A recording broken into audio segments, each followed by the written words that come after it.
Episode 1। Any band. Wild hero का उदय। बिजली चमकती है। तेज बारिश के साथ घने जंगल में एक प्राचीन मंदिर खड़ा है। चारों ओर लताएं फैली हुई हैं। मंदिर के भीतर एक रहस्यमयी चमकदार कंगनैनी बैंड एक पत्थर के चबूतरे पर रखा हुआ है। एक गहरी आवाज गूंजती है। कई सदियों पहले एक ऐसी शक्ति बनाई गई थी जो अपने धारक को पशु साम्राज्य की ताकत देती थी। यह शक्ति खो गई थी, लेकिन अब यह फिर से जाग रही है। ध्रुव 17 साल का कॉलेज स्टूडेंट बचपन से ही जंगली जीवों में दिलचस्पी रखता है। वह अक्सर जानवरों के बारे में किताबें पढ़ता है और उनके स्केच बनाता है। लेकिन उसकी जिंदगी अब तक आम थी, पर अब सब कुछ बदलने वाला था। ध्रुव और उसकी सबसे अच्छी दोस्त मीरा अपनी साइकिल से जंगल के पास एक सुनसान इलाके में पहुंचते हैं। मीरा उत्साहित होकर, चलना ध्रुव, थोड़ी मस्ती करते हैं। इस मंदिर के बारे में बहुत कहानियां सुनी हैं।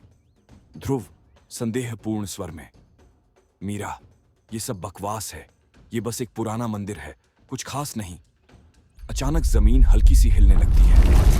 ध्रुव का ध्यान मंदिर के अंदर एक पत्थर के चबूतरे पर रखे चमकते एनी बैंड पर जाता है। मीरा आश्चर्यचकित होकर, ओह माय गॉड, ये क्या है? ध्रुव धीरे से, ऐसा लग रहा है जैसे ये जिंदा हो। अचानक एनी बैंड अपने आप हवा में उड़ता और ध्रुव की कलाई पर आकर कस जाता है। बैंड की स्क्रीन पर 5 जीवों के प्रतीक चमकने लगते हैं। बाघ, बाज, नाग, गोरिल्ला और डॉल्फिन।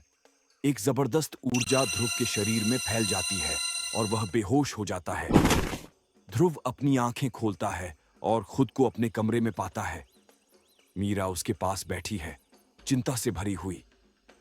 मीरा, तू ठीक है? तुझे बेहोश देखकर मैं डर गई थी, और ये बैंड अब भी तेरी कलाई पर चिपका हुआ है।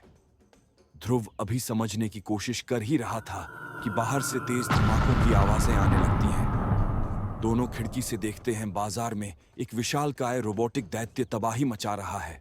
एक गहरी डरावनी आवाज हवा में गूंजती है, डॉ काल, मुझे एनी बैंड दे दो, ये मेरी संपत्ति है।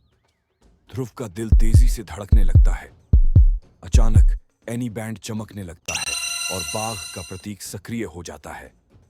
एनी बैंड एआई संयमित आवाज में, ट्रांसफॉर्मेशन अनलॉक हुआ, टाइगर मोड। अचानक ध्रुव की पूरी बॉडी रोशनी में घिर जाती है। उसकी मांसपेशियां बढ़ जाती हैं, उसके नाखून पंजों में बदल जाते हैं और उसकी आंखें सुनहरी चमकने लगती हैं।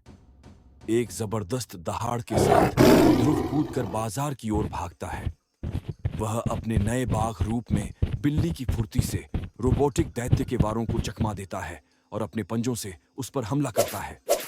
मीरा हैरानी से, हे भगवान, तू आधा इंसान आधा बाघ बन गया। ध्रुव मुस्कुराते हुए, यह तो कमाल है। डॉडी काल, जो एक पागल वैज्ञानिक है, अपने रोबोटिक दैत्य को नियंत्रित कर रहा था। उसकी आंखों में एक खतरनाक चमक थी। डॉ काल हंसते हुए, हा हा हा, तो ये एनी बैंड तुझे मिल गया। लेकिन ज्यादा खुश मत हो लड़के, ये शक्ति ज्यादा देर तक तेरे पास नहीं रहेगी। ध्रुव अपने बाघ की ताकत और गति का इस्तेमाल करते हुए रोबोट को काबू में लाने की कोशिश करता है। तभी एनी बैंड की स्क्रीन फिर से चमकने लगती है। एनी बैंड एआई, नया मोड सक्रिय, फाल्कन मोड। ध्रुव के शरीर में एक और परिवर्तन होता है। अब उसके शरीर पर पंख उग आते हैं और उसकी आंखें बाज जैसी तेज हो जाती हैं। वह तेजी से उड़ता है और रोबोट के मिसाइल हमलों से बचता है। मीरा, ओहो, अब तो तू सच में सुपर हीरो बन गया। ध्रुव बाज की रफ्तार से उड़ता हुआ रोबोट के नियंत्रण केंद्र पर जोरदार हमला करता है।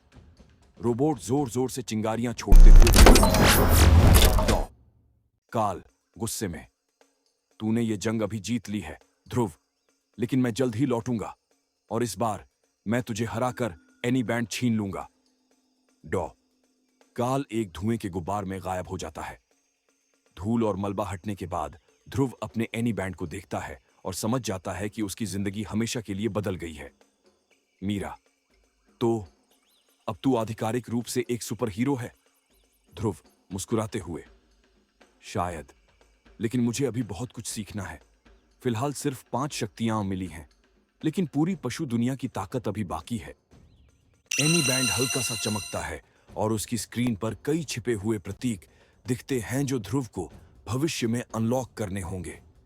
एक गहरी आवाज गूंजती है, यह तो बस शुरुआत है, असली शक्ति अभी सामने आनी बाकी है।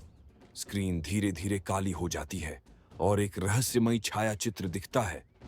डॉ काल की लाल आंखें अंधेरे में चमक रही हैं।